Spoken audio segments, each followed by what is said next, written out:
I am trying something new, a plant other than succulents, although it's supposed to be a good house plant. I was looking for something that was low light and actually something that was easy to grow from seed. What I'm showing you today, I'm not growing from seed, and you'll see why in a minute. But I'm excited to try these and see how well they work both under the grow lights and not under grow lights, and see if they're as good houseplants as people say they can be. So the plant that I'm going to try, and you might laugh because these are like totally different than succulents in a lot of ways, is Coleus.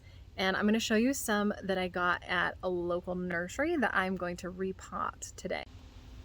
These are the Coleus that I bought, and because I'm in a zone 5 now, these were actually on sale at a local nursery for $1 per pot, because here they're grown as annuals outside. And I'm recording this in August, so it's the end of the season. So these were all $1, even these big ones. And I'm super excited. I am gonna plant one of them today. I'm gonna plant this really pretty bronze colored one outside just because it has overgrown its pot by a lot, and I think putting it in a bigger pot will make it easier to take some cuttings and maybe help the plant get a little more stability. But as you can see, the colors on these leaves are so cool. So that is one thing that they have in common with succulents, is really cool colored foliage. However, unlike succulents, these like a lot of water. So that will be an adjustment for sure. The other thing that I'm really curious to see about is how they tolerate growing inside. So from what I have read and some videos I've watched, it sounds like Coleus can be a shade plant, but it also sounds like they tend to keep more color, stay more colorful in full sun. So that will be interesting to see how these change as I bring them inside. Also similar to succulents, these propagate really easily from cuttings. They also grow really easily from seed. So I'm gonna try both of those things. So I'm gonna do cuttings of all of these so that I can bring them inside for the winter. And then I also have some seeds that I'm gonna start and see how that goes. All right, so here I have a pot that has a drip going to it. So Coleus like a lot of water, so I made sure to put it somewhere where it's going to get plenty of water frequently.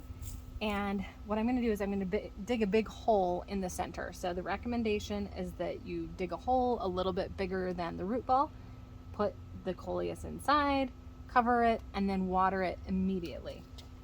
As you can see, this is just gigantic and overflowing. So I'm gonna dig a hole about as big as this pot, stick it in, and then we will water it.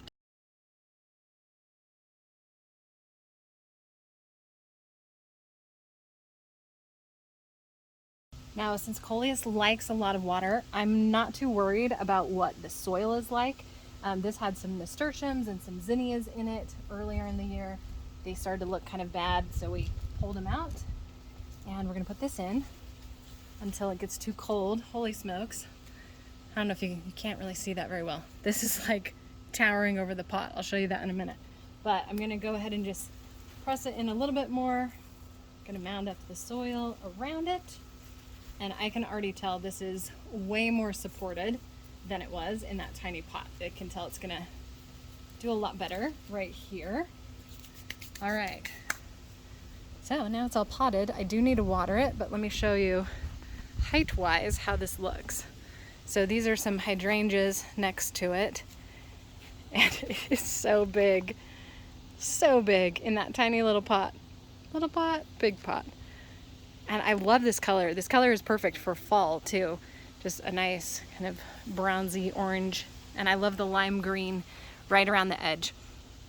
So now I'm gonna soak it with water, and then we'll see how it grows over the next few weeks until it gets too cold. And then I'm also gonna take some cuttings, but I'll show you that in a future video. Today's project is finished, but I am so thrilled with how this looks, and I'm really excited to see how it grows.